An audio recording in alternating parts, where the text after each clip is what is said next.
All right, welcome back to another edition of the Horsemen Pro Football Talk podcast. This is the week. I don't even know what day it is. Is it week 15? 15. All right, I'm Brad. This is Zach. And I'm Hefe. And once again, if you are watching this, please hit that subscribe button and the bell icon so you never miss an episode or miss your chance at the jersey giveaway. If you're listening on your favorite podcast platform, head on over to YouTube, join the crowd. The big party's there. Help us out. We appreciate the support. Okay, I'm going to do better this week. I'm not going to be as obstinate this week about refusing to pick teams I don't like. I paid for it last week. So first up, Chargers at the Raiders. I don't know, man. I'd pick the Raiders. I mean, I'm going to pick the Raiders, but this is an interconference game. Chargers surprised me last week. Raiders surprised me last week. Huge playoff implication for the Raiders, but I got to believe that they're the better team and that they have the better coach and they'll be better prepared and they'll take care of their business on Thursday night. Yeah, I have to agree with you 100% there. I have this one labeled as a potential upset. The Raiders have dropped 3 of 4 with their only win in that stretch coming against the New York Jets. The Chargers are coming to Vegas after a bounce-back win against Atlanta last week. But with the Raiders favored by 3.5 in this one, despite the recent struggles, I think John Gruden will outcoach Anthony Lynn and cover this one. That's how I feel too. I just think the Raiders are going to run it down their throat all day, and I don't think the Chargers are going to be able to do anything about it. And really, Derek Carr's played well, even against the Colts' tough defense. He played well. He had that one interception, but that really almost wasn't even his fault. Kenny Moore just made a really good play.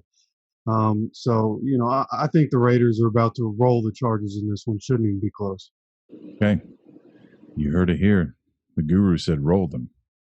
It's pretty strong words, but I actually tend to agree. Yeah, I have to go with that. Yeah. So, and if they don't, then we know where the Raiders stand. I mean, if the Chargers win this game, we know the Raiders don't belong in the playoffs. If they hit a stretch, they peaked a little bit. They're not as good as we thought they were, and all is still right in the world. All right, next up, the Buffalo Bills at the Denver Broncos. I know we're going into Mile High, but I hope everyone has paid attention that Hefe has put the Bills in the number 2 spot? Number 2 spot in the power rankings this week. That's right. All right. That should be worth something. I looked that over. At first I was a little shocked when I looked at that, but after giving it some thought, I don't know that I 100% completely agree, but I don't disagree either. I couldn't make an argument for that. They're playing out of their mind. So they should go right into Denver and take care of their business, I think. Yeah, I kind of agree, kind of disagree with the number 2. I actually had them at number 3 because the Green Bay Packers would be number 2 in my opinion. But 2, 3, about the same spot. Can't go wrong there. I know, right? But with the way Buffalo has been playing the last few games, they're looking like a true Super Bowl contender. This late in the season, I don't see them slowing down, especially for the Denver Broncos. The Bills are favored by 6.5. I have them covering the spread. Yeah, I'm not sure if they'll cover the spread or not. I think that those 6 points is about right on point. Because I don't think this is a gimme game by any means. I think they'll for sure be able to beat the Broncos here. But the Broncos have a tough defense, so they'll be able to keep it close. Drew Lock just coming off a career high 4-touchdown game, so he's playing better. But the Bills' defense overall has played better again since Matt Milano got back in the lineup. They've been better against the run, which has helped their defense overall. Obviously, the secondary there is pretty solid. So as long as they can stop the run in this game, I think it'll be pretty simple for them. I don't really have any faith that Melvin Gordon's going to bust any big runs on them. So take the Bills in an easy win here. And I do also think, despite all the problem the Broncos have, I think this is a good defense for the Bills to tune up heading into the playoffs. Not everything they are going to want to do is going to work, and they're going to have to figure out how to get around it. And I think this is a good opportunity for them to do that. Good, well placed on the schedule, I think, for them. I think it'll have its advantages in the coming weeks. Yeah, I'd have to agree with that. All right, so we are all three taking the Bills. Next up, the Panthers at the Packers. I have to tell you, that this on the ESPN Pigskin Pick'em results, this is the most lopsided game that does not have the Jets or the Jags in it this year. Only 3% people have picked Carolina. So Carolina has some delusional fans as well, apparently, but 97% have picked the Green Bay Packers, and I'm proud to say I was one of them. Yep. I guess I don't have to tell you that I also am one of those. The Green Bay is the number one seed in the NFC right now. They've won 5 of 6 with their only loss in that stretch coming to the Indianapolis Colts back in Week 11, I believe, in overtime. Aaron Rodgers is a current front runner for the MVP award, and I don't think the Carolina Panthers will stop this red-hot squad. Packs favored by 8.5. They'll cover. If you would have asked me on Monday who I thought would win this game, I would have told you that this is the upset of the week because I thought CMC was going to be able to come back this week. They're obviously getting DJ Moore back in the lineup, but CMC is going to be missing this game again. At least that's what Matt Rule said. He doesn't expect him to play this weekend. So without CMC, I don't think there's enough firepower there. Mike Davis isn't the running back that's going to torch Green Bay big like some teams have done in the run game. So I got to go with the Packers here. I'm grateful as someone who cares about you deeply that all that didn't happen and you didn't pick the Panthers, because we would have had to have a sit down, had a one-on-one and straighten your ass out, because that would have been the most ridiculous upset pick I think you would have picked all year. So I'm glad that we're all going to go with the Packers and get this one right on Sunday. I mean, look, the guy asked a question on the Facebook page last week of what people thought was going to happen with the Texans. And somebody replied, dude, you tell me, you're the one I listen to for all my picks. Right? So pretty much. Fair assessment. Yeah, I saw that and I was like, you're probably right. All right, good stuff. Next up, Tampa Bay Buccaneers at Atlanta Falcons. A week ago today, this game, I would have considered this being an upset because it's in Atlanta. And then Atlanta lost to the Chargers. The Bucs got some problems. I still think they're going to own this. They own Atlanta. I think they're going to take this game. They better. They better. Like you said, Tampa has had some problems lately, but they're still 8-5 on the season. This is a divisional game here, so you never know what's going to happen. But ultimately, I think Tampa starts to turn it on heading into the playoffs and will cover the 4-point spread. Yeah, I think kind of like Zach just said, I think this is about the time you would see, a lot of these veteran players. They know they got to make a playoff push right now. Basically, every game's a playoff game from here on out for them. And then like Brad mentioned, the Chargers just beat the Falcons. So like there's just no confidence in the Falcons anymore. So unfortunately, I'm going to have to go with Tampa Bay here. All right. We're all three taking Tampa Bay. Moving on, the next game, I got ahead of myself. The Chicago Bears at the Minnesota Vikings. And the only people that care are the people in a 400-mile stretch from Chicago to Minneapolis, and maybe some other teams. Minnesota wins. They're still in the playoff hunt. I'm going to pick Minnesota, but to me, this is kind of a trash game. It may end up being a good game simply because they're interdivision. They're pretty well matched. I really don't know who's going to win. Minnesota should win. We've been down that road 14 times this year, but I'm still going to pick them this week. Yeah, I feel the same way. This is another potential upset game right here. We've said it all season long. You never know which Minnesota team is going to show up to play. And last week, the Bears snapped their 6-game losing streak with a dominating performance against the Houston Texans. But over the last 7 games, the Vikings are 5-2 and have been playing a lot better than they did in the first half of the season. They're favored by 3.5. I'm going to take them to cover. This one is hard to pick, right? Like Brad said, there's only a handful of people up north that care about this game. But when you're actually picking it, it's tough to pick because you don't know which team from either side is going to come out. Like the Bears have kind of looked better offensively over the last few weeks, but the defense hasn't looked as good. So like, what can you expect from them? The Vikings have been up and down on both sides of the ball all season. But I have a lot of faith in Khalil Mack and David Montgomery's looked better. Mitchell Trubisky still has a winning record as a starter this year as opposed to Nick Foles. So I'm going to go with the Bears in this one to be able to get the win over the Vikings. All right. The guru going with the upset. You heard it here Upset first. alert. Do what?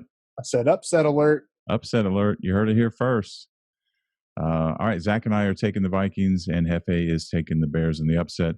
And in all fairness, it's not just from Chicago to Minneapolis. For some reason, there is a disproportionate amount of Bears fans left in Indianapolis.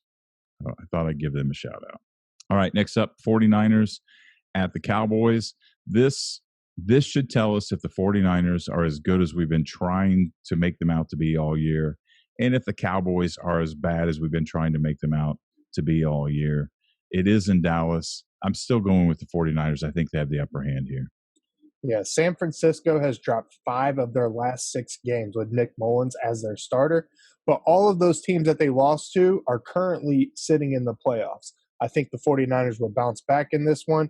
Could be a close game, but with the spread of only 1.5 for the 49ers, I'm taking them to cover. Yeah, this one really just comes down to Kyle Shanahan for me. You know, this is 2 of the most beat up teams in the league that don't have anything to play for at this point. But I have absolutely no faith in Mike McCarthy and his coaching staff to game plan for this game. But I think Kyle Shanahan can get his guys ready. Unfortunately, you know, they got Richard Sherman back for a couple games, and now it looks like he's done for the year. Deebo Samuel probably done for the year. Mostert may be out for this game, maybe out for the rest of the year. So it's going to be tough for the Niners, but I think they can do it here against the Cowboys this weekend. All right, we're all 3 taking the Niners. It'll be interesting to see what's going to develop with Jerry Jones and Mike McCarthy as we come into the offseason. I think there was some patience.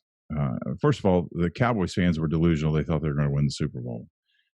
Jerry Jones had to know there was going to be some growing pains, but I would expect that Jerry Jones, being as delusional as he is as well, that he would have, and maybe not delusional. I shouldn't really, I'm not a Jerry Jones fan, but I think with Mike McCarthy's pedigree, he would have had a right to expect more than what's happened in the second half of the season, and it just isn't really happening. And Jerry Jones got a big decision to make. He's not exactly a patient man, but with a guy like McCarthy that has a track record that tells you he should be able to do something. I know there's some arguments there as well. It'd just be interesting to see what Jerry Jones does with Mike McCarthy in the offseason. Does anybody know what the odds are of him getting fired? I haven't looked at any of that in a while. I want to say I read a report earlier in the week that Jerry Jones has confidence in him going forward for the 2021 season. Okay. So, yeah, Stephen Jones came out a couple days ago and said that McCarthy will be there next season. So the whole Jones family is backing him right now. Okay. Is that contingent upon what happened? You know, if they go 4-12, they lose the last 3 games in a row. Does that still stick? I think a guy like Jones, something could, they lose all 3 games, especially if they get blown out. He might change his mind. But well, I mean, you lost Dak Prescott, which hurt a lot. They were still losing games with Dak in there at the beginning of the season, but those were games that they should have been winning or were capable of winning at the end of the game.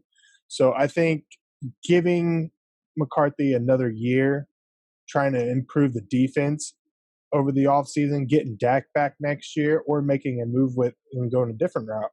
I think you give him 1 year, try to make some upgrades over the offseason and see what he can do. If next year's a complete flop, he's gone. I think that's a fair assessment. The one thing I do want to say is Andy Dalton is no slouch.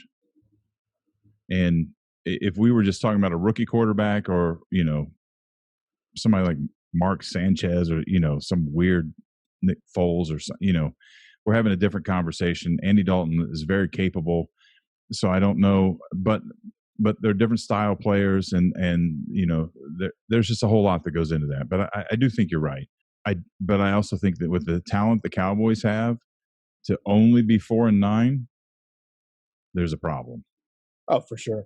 Huge problem. So yeah, with the huge coaching pool that's about to happen in the offseason, I mean, you got to think Dallas, if they re-sign Dak, would be one of the more attractive coaching jobs to go to. So if I was Jerry Jones and all those guys, I would ditch McCarthy and his whole coaching staff. Kellen Moore, all of them gone. Yeah, I mean, he's got Bill O'Brien, he's got Matt Patricia, Dan Quinn. Hopefully, Adam Gase. Yeah, probably not. But all right, moving on. Lions at the Titans. The interesting thing about this game is this is also only 4% of the people pick the Lions. So this is also one of the most lopsided games we've seen all year, which surprises me, to be honest. I know Tennessee is 9-4. The Lions are inconsistent. They're on the road in Tennessee. I think Tennessee will win this game, but I'm not 96% sure that they'll win this game. Yeah, there's no odds out for this game as of yet, but it appears Kenny Galladay will be out for the Lions again, which I'm expecting them to shut him down for the rest of the season if they lose this. I don't see there being any reason once they're eliminated from playoff contention for him to even be out there if he's this injured. But the Titans have been playing well lately. The only loss in the last 4 games came at the hands of the Browns, and they lost that 35-41 in a game that was not even that close. But still, that's one loss in the last 4 games. They're playing a lot better. No reason Tennessee shouldn't win this. Sorry. Yeah, that's how I feel. I don't even think this one's going to be very close. I don't think that Matthew Stafford's going to be playing in this game either. Kenny Galladay, at this point, like Zach said, probably getting shut down for the season as a business decision because he's a free agent this offseason. So probably wouldn't expect to see him back out there either. But I don't even think this one's going to be close, especially if Stafford's a tough dude, right? He had a broken back last year, tried to play through it, and the Lions had to shut him down.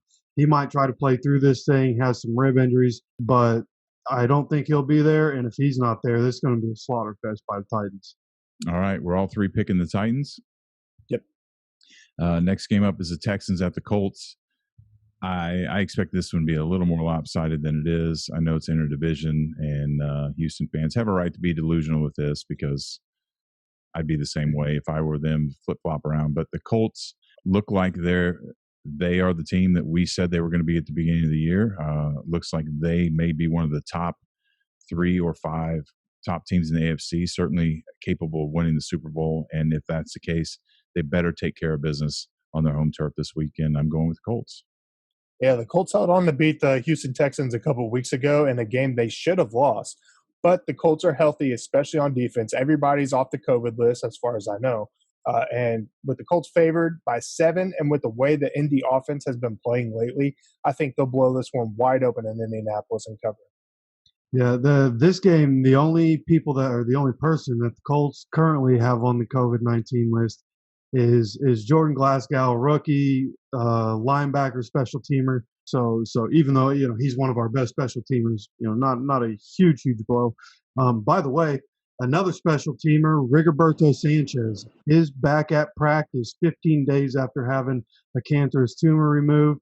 And it's unclear whether he'll play this weekend, but will be back in the lineup soon. So that's good news. And like Zach mentioned, the game a couple weeks ago against the Texans was close. I'm hoping this isn't like a Tennessee Titans second game where the Colts win the first one and then they get the second one because they got to have this game, right? If they are who we think they are, they got to come in here and they got to have a huge game. I expect T.Y. Hilton to go off against Houston again.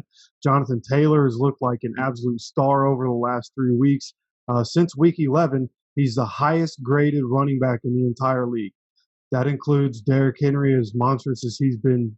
Jonathan Taylor, the highest graded running back in the league. I think he'll continue his success and the Colts win. Yeah. Wow. All right. Well, great news about Rigoberto and great news about Jonathan Taylor both. So but we are all 3 taking the Colts, and that's that, right?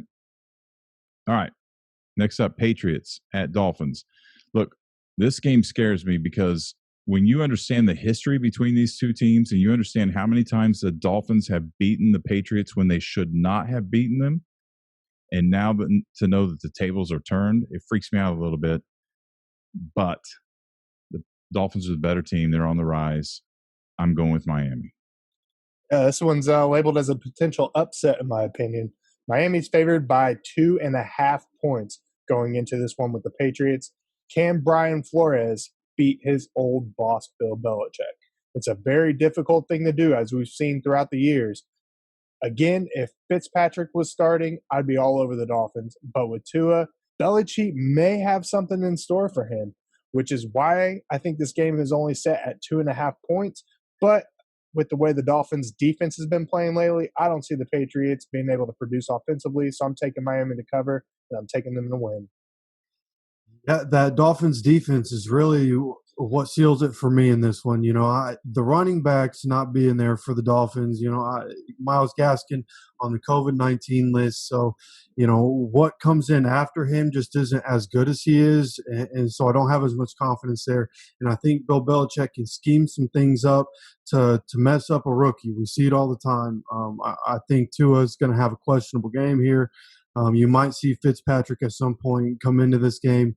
But I think Cam Newton's going to have a bad game here. Might be another game where he gets pulled toward the third or fourth quarter, because I think this Dolphins defense and Brian Flores is going to be able to scheme his own stuff up to mess up the offense. I don't think they're going to be able to produce enough, like Zach said. So Dolphins defense gets the win for the Dolphins here. How crazy would it be for Belichick to prepare for Tua all week and Flores pull Tua in the first quarter? Flip it. They're two. I mean, they're two different quarterbacks. They have to. I mean, it's separate preparation. I mean, Tua is younger, he's more mobile, and he's left-handed. So it would completely disrupt the flow of the game. We may see Fitzpatrick in this, if not for any other reason than that. They are going to throw some things at Tua. I don't. You both brought great points about Flores being the pupil, the whole teacher and student thing. I don't know what Belichick will have what he's hidden from him that he'll throw on him at the last second. May throw some things at Tua. We might see Fitzpatrick. This could be a really fun game to watch. Yeah. But all in all three of us are taking the Dolphins. Next up is the Seahawks at Washington football team. The 9-4 Seahawks, the 6-7 Washington football team. It's pretty lopsided on the picks. Everybody wants to take the Seahawks, but I got a feeling about this one. I haven't chosen yet.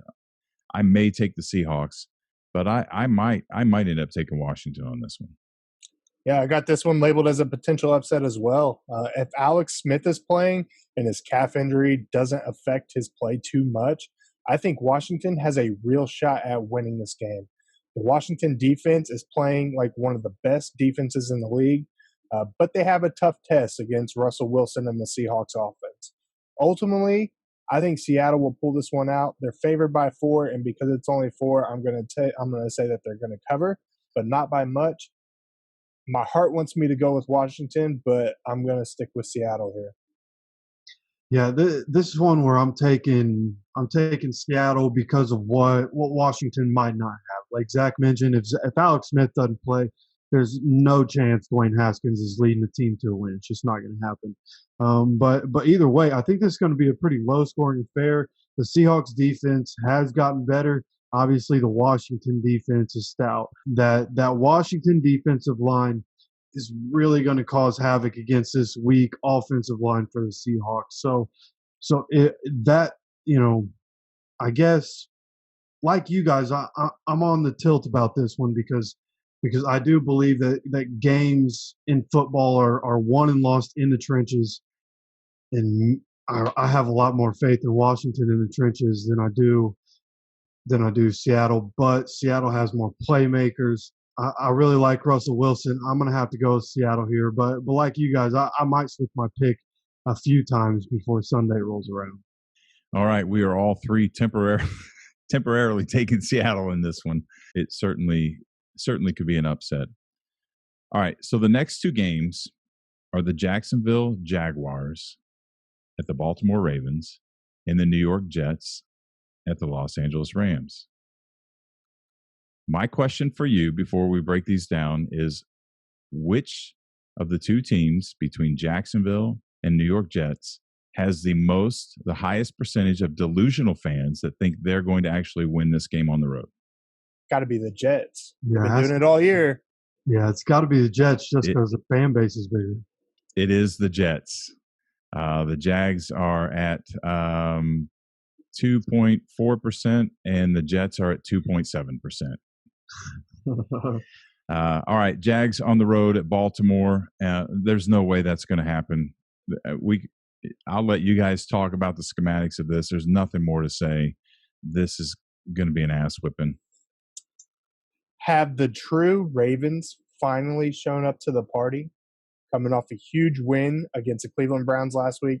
They're still in the AFC playoffs picture. Luckily for them, they're facing the second worst team in the NFL, and the Jacksonville Jaguars. They're favored by 13. I had the Ravens covering this one easily. Yeah, can't trust any of the quarterbacks that the Jaguars throw out there. They're starting Gardner Minshew, I guess, because he begged and then told the media he begged, so they probably feel bad for him. Got to make him feel better. I'd still roll Mike Glennon out there. I don't know what that decision's about. But yeah, this isn't even going to be close. The Ravens are about to throttle the Jaguars. All right. We were all three taking the Baltimore Ravens, and you should too. All right, next up, and I want to say something here. You said that the Jags are the second worst team in the league. And you know how I feel about Adam Gase. But I think the Jags got really, really lucky in the first week. We've talked about that. There was no preseason, no mini camp. The whole 2020 pandemic thing. I think you play that game right now. You play that game 20 times, and the Colts win at least 19 of them. So when you take that one win away, I'm not so sure that the Jags aren't worse than the Jets. They're. I mean, I can't argue with you there because they're like right there neck and neck. Yeah. But because they did have a fluke game and got lucky, they one game better than the Jets. Sure. I agree with that completely. But I think all things considered, man, I'm not so sure. When you look at those teams, the Jags are absolute garbage. They're absolute dog shit. I think if you, they are. I think if you put Sam Darnold in on the Jags, they may win another game because the Jags quarterbacks are just awful. But as a team as a whole, yeah, they're just complete trash. I guess the question would be, what if the Jags and the Jets were playing each other in neutral territory? Who would you pick? I don't know, man. Let's hear it, Guru. The Jags. James Robinson wouldn't be stopped. That's all it'd be all day long. 30 carries for James Robinson, easy win for the Jaguars. Fair enough. Can the NFL make this game happen? I would probably watch this game. You know what? Drop that the week before the Super Bowl. Yeah. Hey. Make them fight it out for the number one pick. Maybe they should do that. They should. Since they're not doing a real Pro Bowl this year, just battle it out for the number one spot. Now tell me how cool that would be that you take the bottom two teams and they play each other to get the number one pick the week before the Super Bowl. I'd watch it. I'd watch it. Everybody would watch it. Let's throw this out there. Do you give the winner the number one pick, or do you give the loser the number one pick? I'd make them win it. Yeah. Gotta win it, yeah. All right. I get my secretary to craft a letter. We're going to send it out. Somebody call Roger. Get him on the phone. Roger. Get him on the phone. All right. Jets at Rams, same thing. If the Rams to me are a contender, they look like they're pulling ahead of the pack. They look like they're going to do some damage. They could be in the hunt for a Super Bowl. There's no way New York should walk in there and be even close. The Rams should easily handle their business and take care of this game. Yeah, like you said, they've been playing like title contenders recently. They should have no problems beating the winless New York Jets. Los Angeles is favored by 16.5, which may be the biggest spread of the season so far. I have to go back and double check, but I don't think anything's top 16. And although the Rams will win because it's so high, I'm just going to take a shot in the dark and say the Jets will cover. Yeah, no, I don't think they're going to cover. When I saw this line, and I might have probably saw it somewhere different, but I saw it at 17 last night. So may have gone up since you last saw it. But I think the Rams, this isn't even going to be close. Not even a contest. They're probably going to win by like 30, like the Seahawks did. All right. So we all agree the Rams are going to win this game. Next up is the Eagles at the Cardinals. By all rights, it should be Arizona. I mean, they're in Arizona. Arizona's got the better record. They played better all year. They're in the better division. But the Eagles somehow beat the Saints last week, the Saints had everything together. I mean, we were talking about how good they were despite not having Drew Brees. Eagles squeaked one out. Was it a fluke, or are the Eagles finally getting the ship turned around? Yeah, Jalen Hurts is now your Philadelphia Eagles starter after the huge upset win against the New Orleans Saints. I'm going to chalk it up to being a fresh player with no tape on as the reason that they won last week. Now he's been exposed a little bit. There's some footage, some tape that they can go back, check out, see some things that he's doing, see what this offense is doing.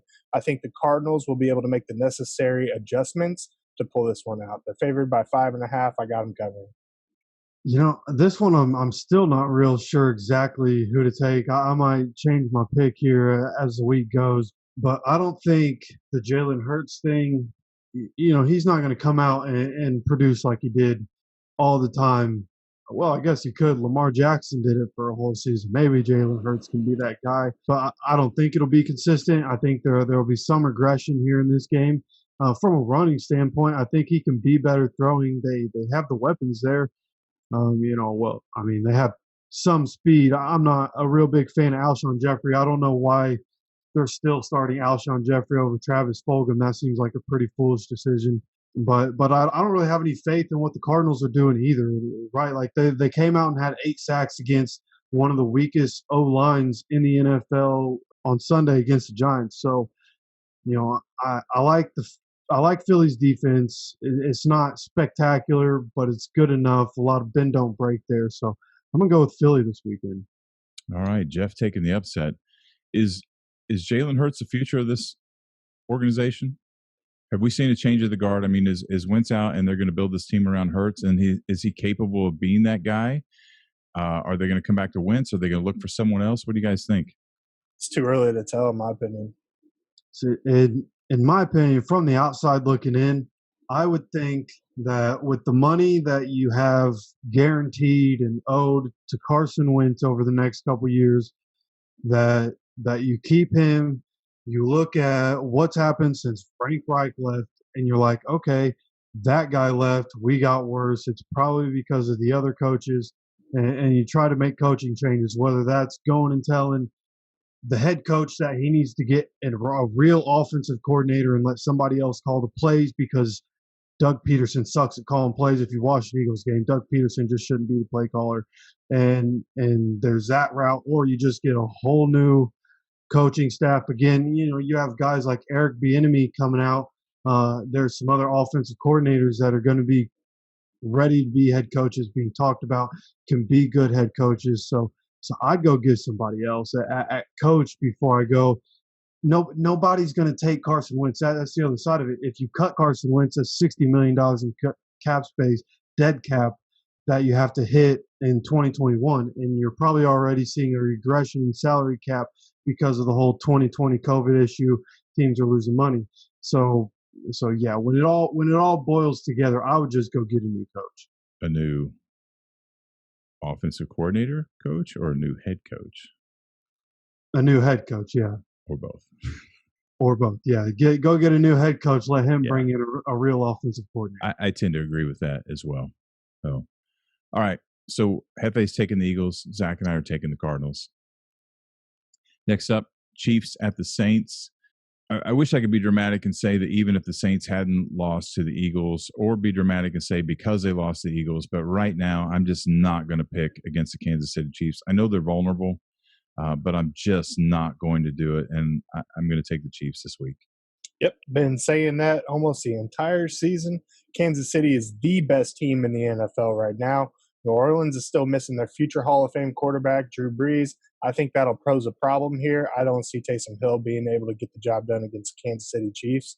And although the Saints do boast one of the best defenses in the league, they're facing one of the best offenses we may have ever seen. The Chiefs are completely loaded in every position in that offense. I don't see the Saints being able to stop them. The Chiefs are favored by 4. They'll cover. Yeah, I don't know if they'll cover. I think this should stay a pretty close game. But all them crazy looks. Nah, the Saints, because the Saints have a good defense, this is gonna stay close. The offense for Kansas City, they have their explosive plays, but but they look, they've had an easy schedule too. You can go look at their schedule. It looks a lot like the Steelers' schedule. They play a lot of cake teams. So yeah, they've played some terrible defenses and had some But huge breaks. everybody's a cake team compared to Kansas City. Well, I mean, if you want to think that, you can think that, but the offense, like Tyreek Hill, you can't stop Tyreek. Right? As much as I like Marshawn, he's not keeping up with Tyreek. Like he'll make his plays. Kelsey, I like him. Demario Davis isn't manning him up. Like Kelsey's going to get his too, but I don't think you can stop the Saints offense no matter who's at quarterback. I think Sean Payton is that damn good. I think the offensive line and the pieces around it are just that damn good. Alvin Kamara, Latavius Murray coming out of the backfield, Michael Thomas, Emmanuel Sanders as wide receivers, Jared Cook at tight end. I really like what they do. And so I think Saints will be able to keep it close, but the Chiefs will win. Well, he spun around right there at the end, didn't he? Uh-huh. I was getting ready to drop the Eagles card, but I didn't have to. I think we all. I mean, I agree with you. I agree with you, but I can't pick against the Saints, and I find it ironic that despite what the Saints were saying initially, remember about Drew Brees and the cracked ribs and making it seem like he was going to be back in like 4 weeks. We're 5 weeks later, and they're not talking about when he's going to come back. And so when we rewind our tape and we go back, remember I told you, I was like, the man's 41 years old and broke 12 freaking ribs. He's not coming back in 4 weeks. He'll be lucky if he makes it back by the Super Bowl. And I think it speaks volumes that the Saints are still being quiet about it, kind of downplaying it, like, he's not coming back this week. If they had a timetable, if there was a definitive answer of when he was coming back, I think they'd be more vocal about what's going on. I think they're being smart. They're playing it by ear. They're letting him take his time because of his age and the severity of his injuries. But it just tells me everything that I initially thought, that it was really bad. It's really heavy, and he probably won't be back this year. So yeah, it sure seems to be. Yeah. So, all right. Next up, Cleveland Browns at the New York Giants. This gets back to they are who we thought they were. The Browns should come in and I don't want to say dominate, but they should show they're a playoff contender, and that the Giants have a lot of growth left to go, and the Browns should win this one. Yeah, I kind of feel a little bit differently. Kind of feel the same, kind of feel a little bit differently. But Cleveland lost a close game to the Baltimore Ravens last week. I think they're going to bounce back and run this one up against the New York Giants. I think the Giants been playing better recently, but with the Browns favored by 3.5, I think they'll easily cover this spread. Yeah, I think the Browns will be able to win this game, but I think it'll stay close.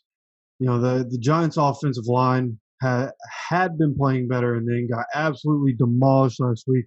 Hassan Riddick by himself had 5 sacks. So whatever matchup that was, that dude has probably had the offensive line coach in his ear all week long, trying to make them better, trying to get them better. I think the Browns will win, but because of that Giants defense, I think it'll stay close. This is going to be a game where you're probably going to see a lot of running, just like we did on Monday night. So I don't know if there'll be as many explosive runs. I don't know if the score will be quite that high. But I do think this will be kind of a close game. And I have to wonder, looking at the Browns and the Ravens game, I have to wonder how much of that is that futility, that feeling of futility, that feeling that monkey on your back, that in Cleveland you just can't beat Baltimore and you just can't beat Pittsburgh. And if that played in on that, because by all rights, what we've seen this year, the Browns should have beaten the Ravens. And I know we've got the question of the Ravens finally emerging as a team because at the beginning of the season, the three of us thought they were one of the top 2 teams in the league. But what we've seen thus far, I was really surprised that the Browns lost that game. And by all that rights, if I'm correct in that, they should win this game. So we'll see what happens, which slides us right into the last game, the Steelers at the Bengals. This might be interesting. We got an interconference game. We got a team that went 10-0 that both of you have pointed out consistently. That's because they had an extremely weak schedule. Now they're going on the road to a team that's very familiar with them in an interconference game. The Steelers have lost 2 in a row. Are they on a downward spiral here, or do they go in and the Bengals take advantage of that and beat up on them? And is this wishful thinking, or the Steelers are going to come in and dominate? I mean, I'm going to take Pittsburgh. You'd be a fool not to take Pittsburgh. Anybody, except for the 2.5% of the Cincinnati fans that have picked Cincinnati. But this game has the potential to be more than that. Yeah. Pittsburgh has dropped their last 2 games. They should bounce back and win this one. They're favored by 12.5. And I think the Steelers will win, but I think Cincinnati will keep it within the 12.5 point spread. Yeah, I do too. I have the final score of this game, 23-13, although I do think, the touchdown they get in there is going to be more of a garbage time thing. The offense has been absolutely abysmal for the Bengals ever since Joe Burrow went out. So there's really, if you can't go and put a bunch of points on the board against the Cowboys, even with some injured players, there's no chance you're doing it against the Steelers. It's just not going to happen. And the Steelers' offense hasn't been outstanding either. That's why I only have them scoring 23 points in this game. I think they'll stumble in the red zone, have to kick a couple field goals. But I do think the Steelers win this game. Yeah, by all rights, they should. I think, and so we all three agree there. The Steelers should win this one this week. Okay. Anything else you guys want to add before we head out of here?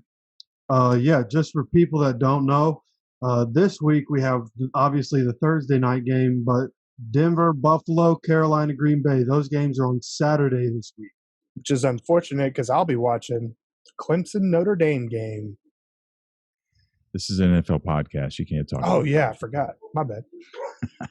So, all right. So Thursday night games, Saturday night games, that time of year where we're going to have a lot of football on. I love this time of year, to be honest. So, all right, that does it for this week. We want to remind you to be sure to show us some love, like, share, and subscribe. Help us get the word out by telling all your friends. If you're watching this, hit the subscribe button and the bell icon so you never miss an episode. For all you fantasy fanatics, if you haven't already, be sure to check out the latest episode of Fantasy Central, released just last night, where the Oracle and the Guru, that would be Zach and Hefe, cover the top waiver wire picks, must-starts, and players to avoid this coming week. And, of course, we will see you back here again on Tuesday, where we will review the games from the weekend and give you the entire playoff picture update as we're coming down the wire. Until then, thanks for joining us. Enjoy the game. Deuces.